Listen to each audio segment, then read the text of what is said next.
Running today with the Radeon HD 4870 X2. This is a 2008 video card with 640 shaders. It's got 1 GB of VRAM, GDDR5, running at 750 MHz on the core clock, 900 MHz on the memory clock, 256 bits bus width, and we're gonna pair it up with this i7 4th Gen with 4 cores and 8 threads. Hopefully this video card is gonna run much better than my voice. But the best thing we can do is just jump in a couple of games and see how it holds. Let's go. As usual, I want to jump into Fallout and see how it's running with 1080p and maximum details. I got 60 FPS. This is a fantastic performance, seriously. I'm not joking. This is high-end quality and I like it. By the way, I have to apologize for my voice because I don't know what happened. Dude, I've done nothing wrong. And all of a sudden my voice became broken, seriously. All right, so let's see what we got. So the video card itself, it's utilizing 1.2 gig of VRAM. It's allocating 1235 and it's processing 1230 megabytes. 60 FPS on average. I think we can disable it. I don't know how I managed to disable it with the previous, but I managed to unlock the FPS. But now here it's kind of freaky, seriously. I got nice performance. The CPU itself doesn't have any problems. Got 3.7 gig of system RAM.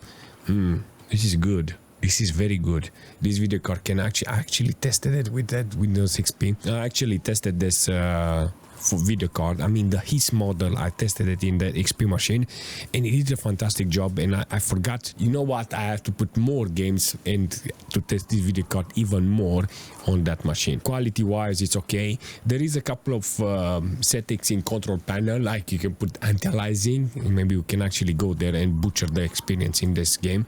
I don't think it's necessary because it's forcing anti-aliasing that is not necessary in the game, you know, or quality, or there are some settings that will make the video card fully loaded, but it doesn't need it, you know. It's like you're forcing a lot of anti-aliasing. Maybe those settings are good if you have low resolution, but you can actually see it's not needed here. 60-70% load on the video card score.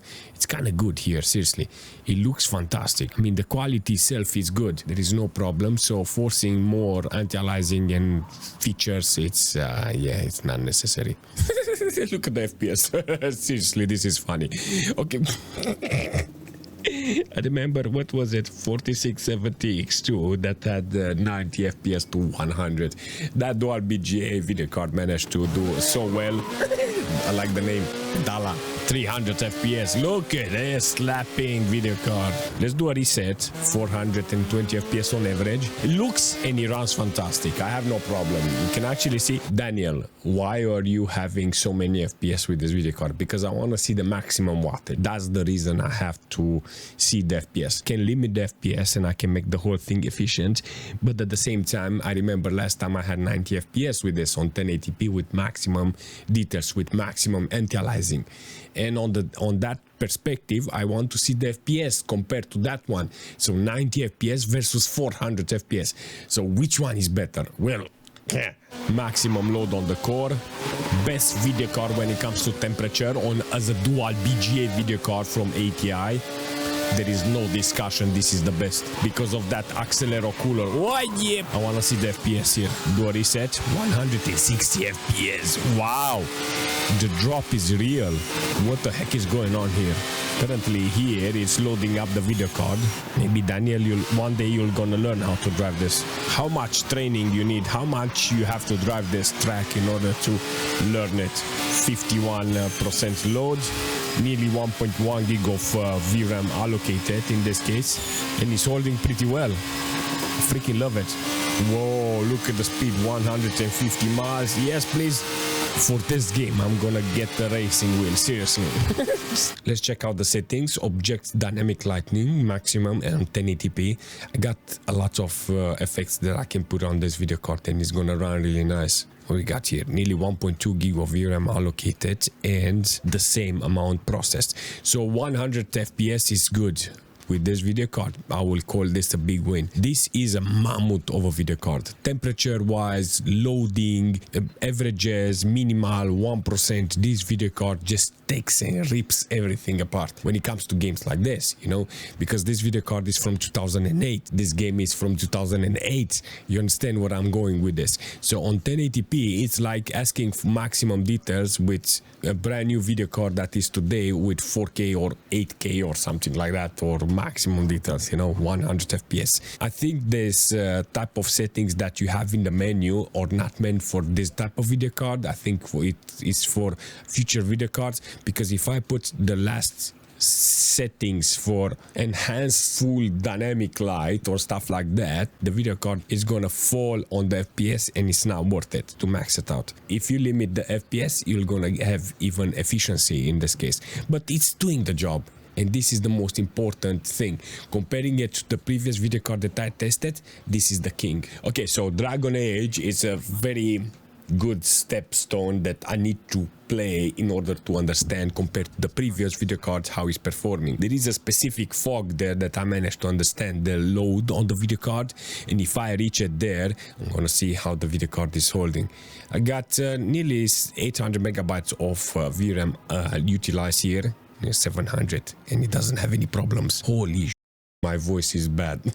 All right, let's see what we got. 80 FPS, 93 on average and 73 on minimal, 50 on 1%, 49.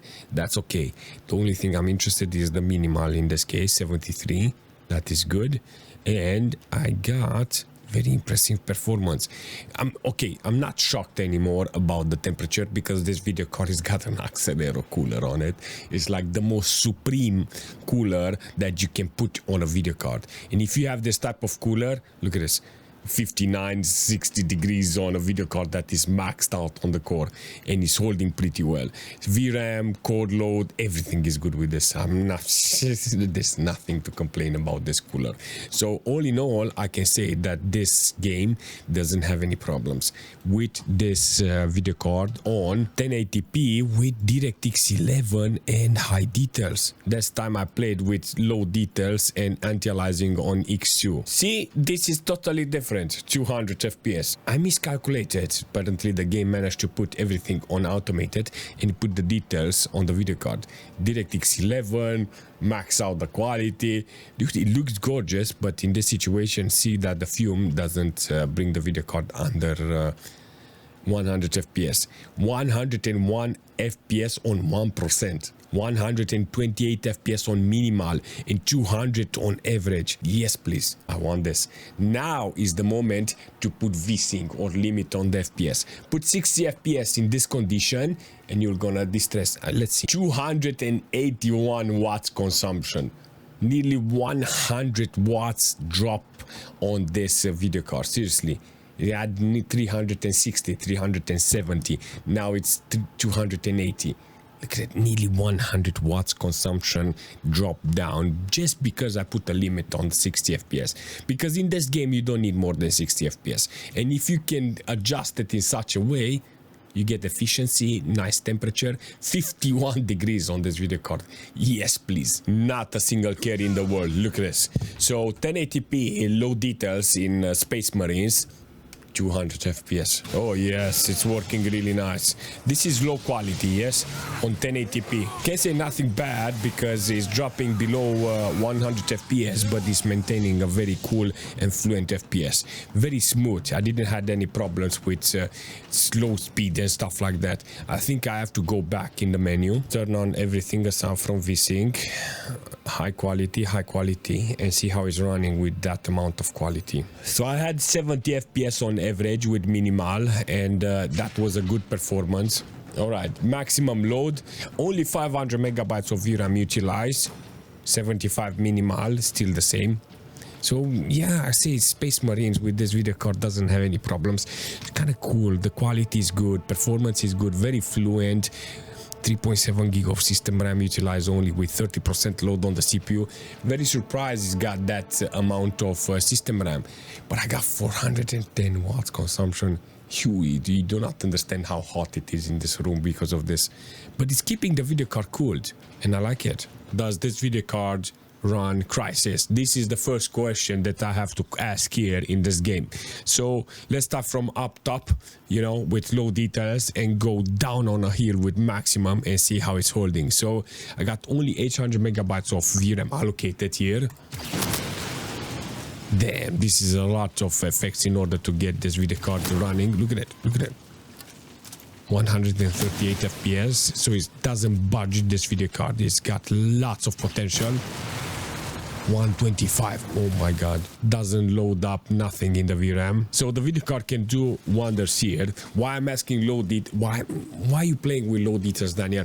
Well, sometimes you can put 60 FPS with low details and get efficiency, because I got 360 watts consumption from this. It's not okay, man. This amount of wattage makes a lot of heat. What you are trying to do, heat up your room? Oh, I found the bug, look at that. Now I enable everything on maximum details, and ideal would be to see how it's performing. Holy 36 FPS. Can't say nothing bad about it because it does the job. I can adjust it from here from medium to high details, and I can make the game look fantastic. But in this case, you can clearly see it's doing a fantastic job. This game was like ahead of its time.